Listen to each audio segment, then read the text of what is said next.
Every serious archaeologist who has ever dug in Sinai, in Egypt, in Canaan, they all found the same thing. Nothing. Not a potsherd, not a grave, not a single camp. And that absence has been hidden from every pulpit in the world for 50 years. I want to start with what archaeology actually is. Not what you imagine when you hear the word. Not a romantic figure with a brush and a khaki jacket uncovering something miraculous. What archaeology actually is, in its most essential form, is the science of physical absence and presence. The ground either contains evidence of human occupation or it does not. There is no middle category. The soil does not lie. It cannot decide to hide things for religious reasons. It simply preserves what was there and fails to preserve what was not. That is the method. And it is the method that makes what I am about to show you so significant. What we are dealing with in the case of the Exodus is not a theological dispute. It is a matter of physical record. 150 years of systematic investigation across 3 geographical regions: the Sinai Peninsula, the Nile Delta of Egypt, and Canaan, conducted by scholars from multiple countries with no unified agenda, arriving at a consensus so consistent that it is at this point among the most settled questions in the entire field of biblical archaeology. And the consensus is this: there is no physical evidence for the Exodus as the biblical text describes it. I need to be careful about what I'm saying here, because I'm not saying what some people will want to hear. I'm not making a statement about God. I'm not making a claim about faith. I'm not suggesting that the Hebrew scriptures have no value, or that the traditions of Judaism and Christianity and Islam are therefore meaningless. Those are separate questions, and I will come to them at the end. Because what SPINOZA thought about this is not what most people assume. What I'm saying is precisely bounded. The physical record of the Sinai, Egypt, and Canaan, as documented by the most rigorous archaeological investigation ever conducted in those regions, does not support the specific historical claims made in the book of Exodus and Numbers about a mass migration of a people of that scale from Egypt through the wilderness to Canaan. The evidence for that event, which should be abundant if the event occurred as described, is not there. Before I show you what the surveys actually found, I need to show you what they were looking for, because the absence of evidence only becomes meaningful when you understand what should be present. The book of Numbers, chapter 11, verse 21. Moses is speaking to God and describes the people he is responsible for leading: 600,000 men on foot, 600,000 men in arms, with women, with children, with the elderly, with livestock, with all the material equipment of a substantial population. Conservative estimates place the total number of people at somewhere between 2 and 3 million. That is not my figure. That is the number the text itself requires. Now here is what 2 to 3 million people leave behind after 40 years of nomadic existence in a single geographical region. They leave fire sites, they leave refuse pits, they leave potsherds, fired clay fragments, the indestructible currency of ancient life, the material that survives everything, because fired clay does not biodegrade. They leave latrines, burial sites, the bones of animals slaughtered for food, the depressions where tents were staked into sand, the remains of wells. 2 to 3 million people living in one area for 4 decades leave, in archaeological terms, an overwhelming signature. It is not something that can be missed. It is not something that trained investigators working systematically across a region could overlook. And this is the part I want you to pay careful attention here. This is the part that the excavators who spent decades doing the work found most disturbing to contemplate. Not that the evidence was ambiguous, not that it was insufficient, that there was none. The Egyptian records alone should have settled this question more than a century ago. And here is something that will stay with you once you hear it. The very document that should have confirmed the Exodus actually places Israel somewhere else entirely. I will come to that in a moment because the detail matters. I want to tell you what I was doing the first time I understood the scale of what that absence means. This would have been the late 1990s. Norwich. I'd been teaching for some years, and I had developed the habit of keeping, in the study where I worked, a stack of recent archaeological publications beside the older theological and philosophical materials I had been working with for decades.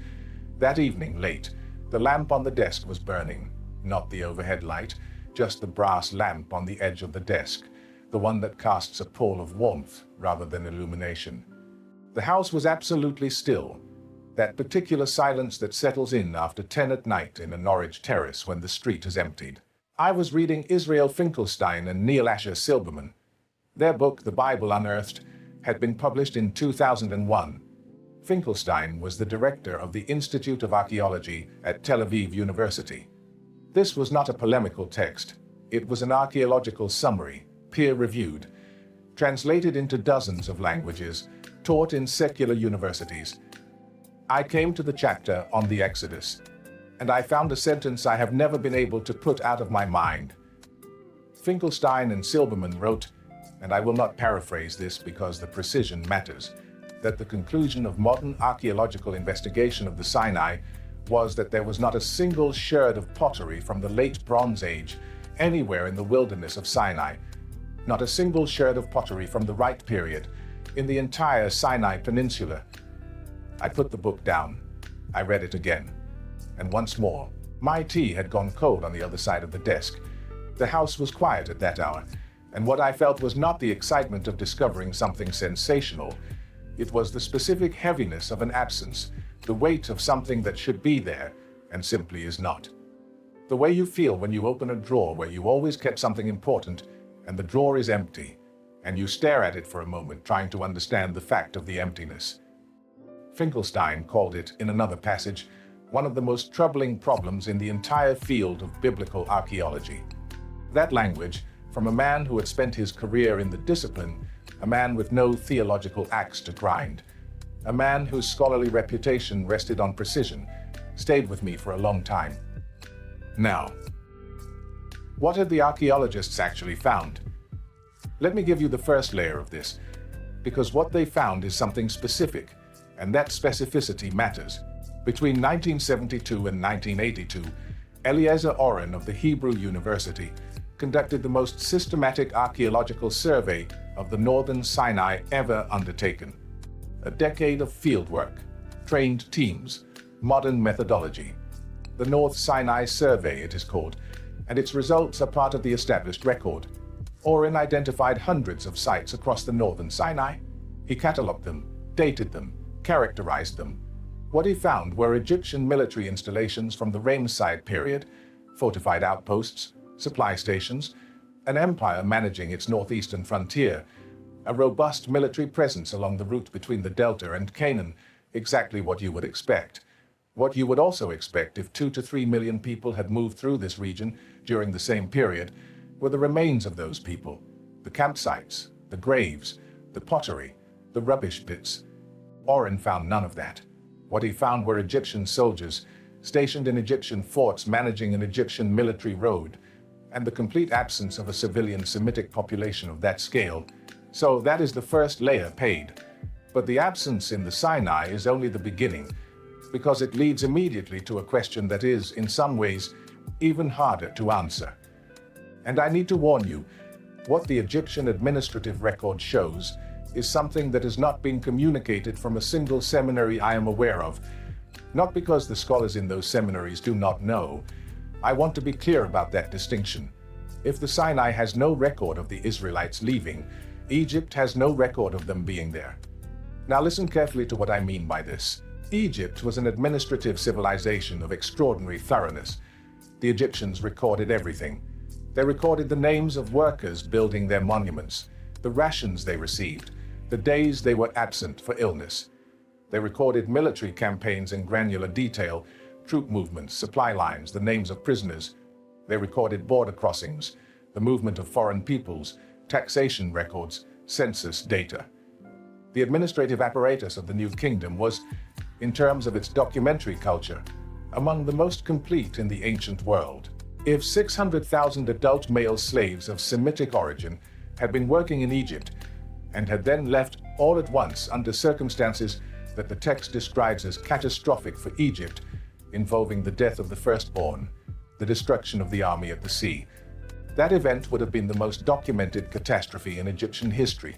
It would have left records. It would have left traces in the administrative documents, in the temple inscriptions, in the military logs, in the accounts of construction projects that could no longer be staffed. Not one such record exists. I want to be precise about this. Scholars have found no document that can be identified as a record of Israelite slaves in Egypt, no record of a mass exodus, no reference to plagues of the kind described in Exodus, no inscription that mentions the departure of a large Semitic population. The Egyptian administrative record, which has been studied for 2 centuries by scholars from multiple countries, contains none of this. The silence of Egypt is, in many ways, more devastating than the silence of the Sinai. The Sinai is a desert, difficult terrain where preservation is variable and survey is expensive. Egypt is an archive, one of the greatest archives in human history. And it says nothing about the Exodus. There is, however, one Egyptian document that mentions Israel by name. And this is the document that should have ended this debate. There are 3 things this document tells you. Hold on to the third one, because it is the one that nobody reads aloud from a pulpit. Let me tell you about the first time I stood in front of it. This was in the early years of this century. I was in Cairo on a research trip and had arranged to spend an afternoon in the Egyptian Museum. A warm afternoon. High ceilings, inadequate ventilation, fluorescent lighting over glass cases that had stood there for decades. I knew what I was looking for. I had studied the translation for years. But there is something that happens when you stand in front of the original that no reading prepares you for. The physical scale of it, the absolute blackness of the granite, the Merneptah Stele, black granite, approximately 3 meters tall, found at Thebes by the British archaeologist Flinders Petrie in 1896, currently in the Egyptian Museum in Cairo. It dates to approximately 1208 before the Common Era, the reign of Pharaoh Merneptah, son of Ramesses II. It is a victory hymn recording the military campaigns of Merneptah, and among the peoples he claims to have defeated, there is a name, the name Israel, and the inscription says, I am reading from the standard scholarly translation, Israel is laid waste, its seed is not. This is the only reference to Israel by that name in any Egyptian document, the only one. I stood in front of it for a long time, because what the inscription actually says requires a moment of careful attention that most people who have heard of the Merneptah Stele have never given it. The text says, Israel is laid waste. Merneptah is boasting of a military victory over a people called Israel. He is not describing a population that recently fled Egypt.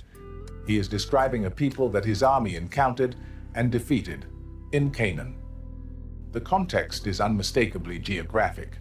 Israel is already in Canaan, already in the land, already there when Merneptah's army comes through. Here are the 3 things the Merneptah Stele tells you. First, Israel existed as a recognizable people by 1208 before the Common Era. Second, Egypt knew about them and regarded them as worth mentioning among defeated enemies. Third, they were already in Canaan when Egypt encountered them. They were not coming from Egypt. They were already there. The one document from Egypt that mentions Israel by name does not corroborate the Exodus narrative. It refutes the chronology. It places Israel in Canaan, already settled there, already a presence that Egypt felt obliged to contest, at the very period when the Exodus, if it occurred, would have been in living memory. And here is what Spinoza, working in Amsterdam in the 1660s and 70s, without access to the Merneptah Stele, without the benefit of modern archaeology, without the North Sinai survey, without Finkelstein, reached the same conclusion. 330 years before the evidence was excavated. In the years of textual investigation that almost cost him his life, Spinoza applied a method he was among the first to systematize. Read the texts without the theological framework the tradition placed around them. Read them as historical documents produced by human beings in specific circumstances for specific purposes. Ask not what the tradition needs them to mean, but what they actually say and when they were written and why. And his crucial contribution, he identified the figure of Ezra, the priestly scribe who led the reconstruction of Jerusalem after the Babylonian exile, as the probable compiler of the Pentateuch, the first 5 books of the Bible. If Ezra compiled these texts during or shortly after the exile in Babylon, which lasted from 587 to 538 before the Common Era, then the Exodus narrative was not written by someone who witnessed it. It was composed by people who were themselves in exile, writing centuries after the events they described, for a purpose that had nothing to do with historical documentation. The purpose was identity. The purpose was survival. I will come back to what SPINOZA concluded about that. But first, the second collapse. Jericho. That name. You know the story.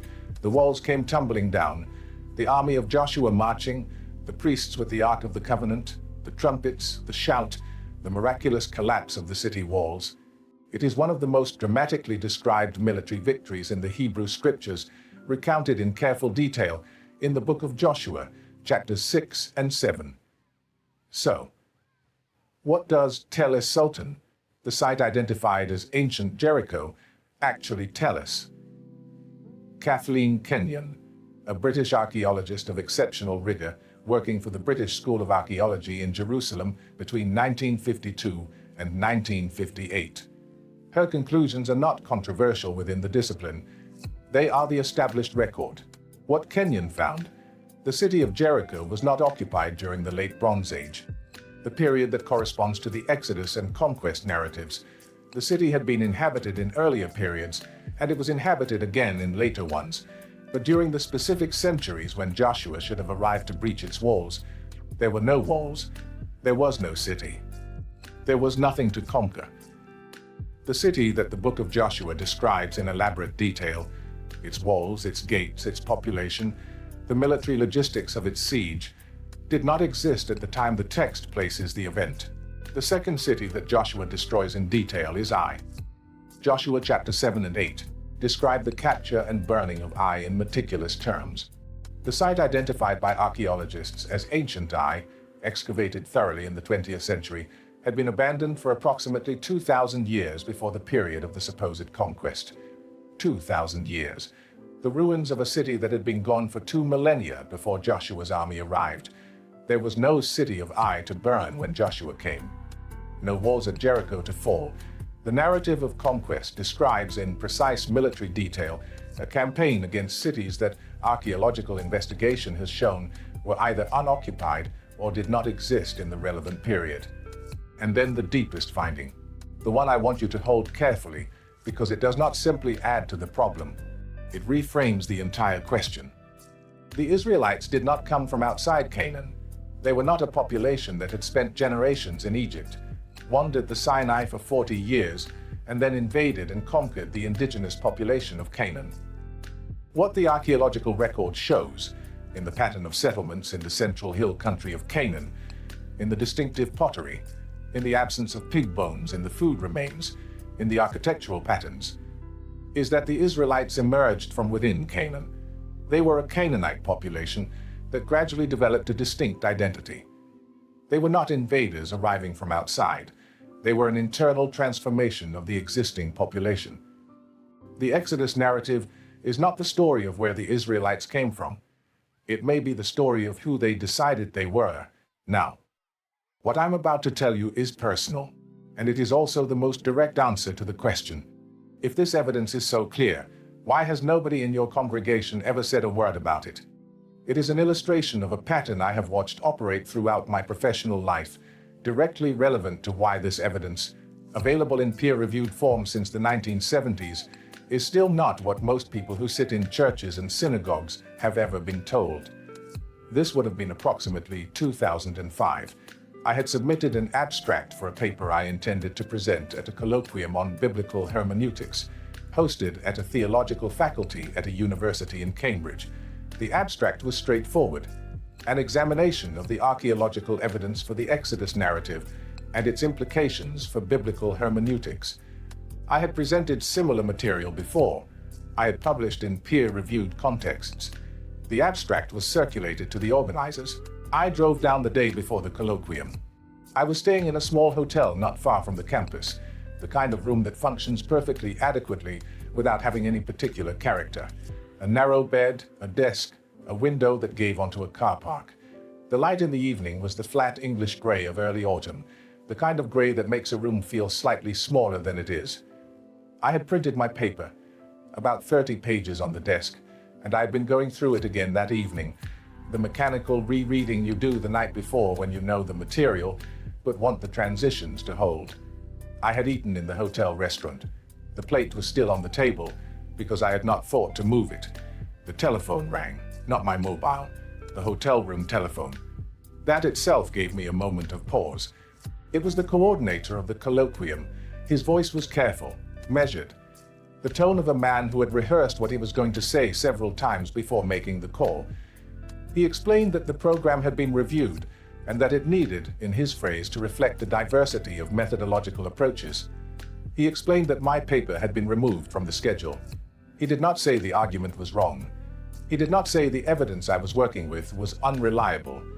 He said the program needed to reflect diversity of methodological approaches.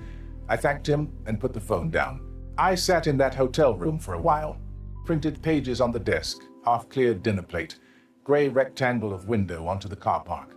Not angry. That is what I want to describe correctly. Not angry in the hot, immediate way. Something colder. The specific quality of understanding that comes when you recognize that an argument has not been defeated. It has been redirected. Not because someone found it insufficient, but because someone looked at where it led and decided the destination was inconvenient. I drove back to Norwich in the morning. I mentioned this not because it was the worst thing that ever happened to me professionally. It was not. But because it was the most precise example of what institutional silence actually looks like. It does not look like refutation. It looks like a phone call from a coordinator who uses phrases like diversity of methodological approaches. It looks like a program that is reorganized. It looks like a paper that simply does not appear. And here is the third layer, the political layer, the one that has a question underneath it that no institution can afford to answer directly. Judaism, Christianity, and Islam each carry within their theological architecture a version of the Exodus. It is not peripheral to any of them. The Passover Seder is the liturgical heart of Jewish religious life. The Exodus narrative is the founding story of the covenant people, the story that explains why this people exists in this land with this God. The land promise, the theological claim to a specific geographic territory, is inseparable from the narrative. If the Exodus did not happen as described, that claim's foundation is not history, it is something else. Christianity inherits this narrative and builds its theology of redemption on its structure, slavery and liberation, Egypt and the Promised Land, the Passover lamb, and the sacrifice of Christ. The typological architecture of Christian theology requires the Exodus to be history. Islam treats Moses and the Exodus as confirmed revelation. Three world religions, billions of adherents. A foundational narrative that the archaeology of 3 regions and 150 years of systematic investigation has not been able to confirm. Finkelstein published The Bible Unearthed in 2001. It was reviewed in academic journals. It was discussed in universities. It was translated into dozens of languages.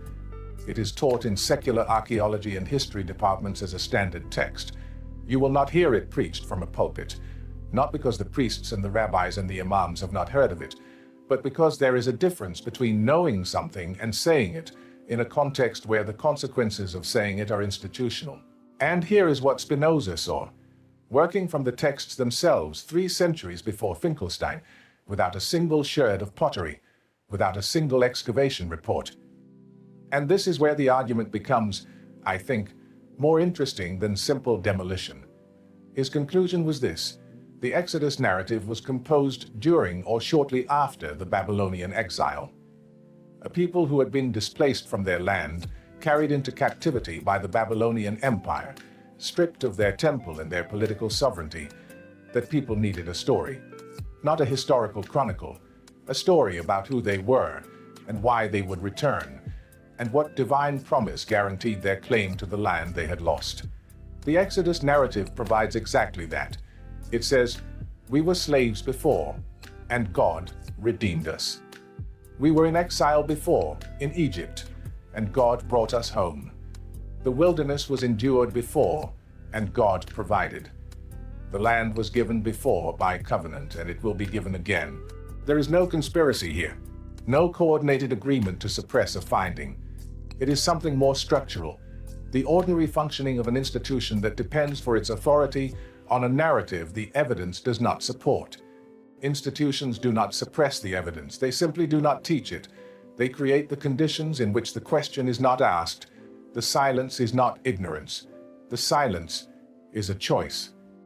But here is what Spinoza concluded, that nobody who quotes him, and he is quoted widely, selectively, ever includes. He did not say the Exodus was false, and therefore the scriptures were worthless.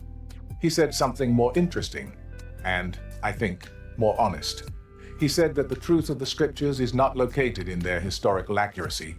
It is located in their ethical teaching. The Exodus story, understood as political theology rather than historical chronicle, carries within it a moral argument of extraordinary power. That people who were enslaved were liberated. That liberation is not merely a human achievement, but a divine imperative. That the suffering of the oppressed is not the final word. That there is a promised land on the other side of the wilderness. Not a geographical location, but a condition of dignity and freedom toward which a people can orient themselves.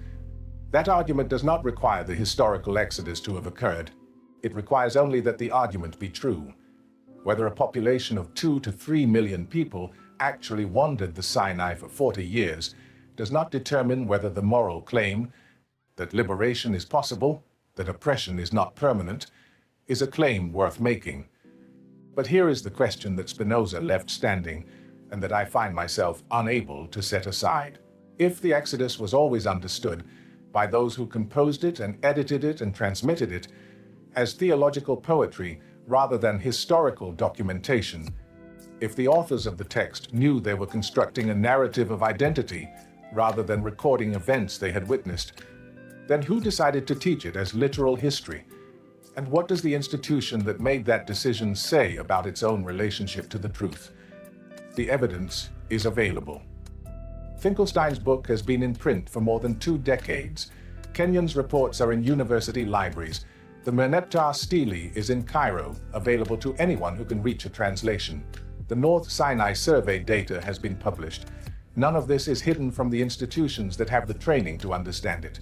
The silence is not ignorance. The silence is a choice.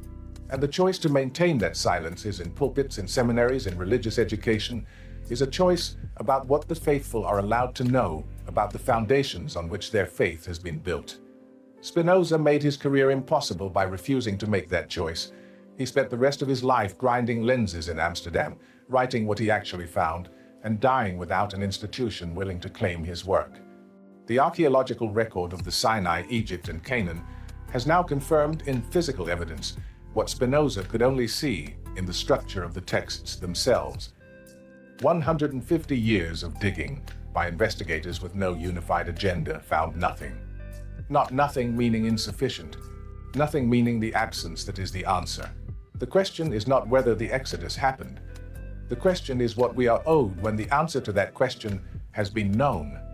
In the institutions that claim spiritual authority over millions of lives for decades, Spinoza thought the answer was the truth of what the text actually is, not what the institution needs it to be. I think he was right. Take care of yourselves. If you know someone still trapped in religious fear, someone who needs to know the historical truth, share this with them, anonymously if you have to. Sometimes one video changes everything.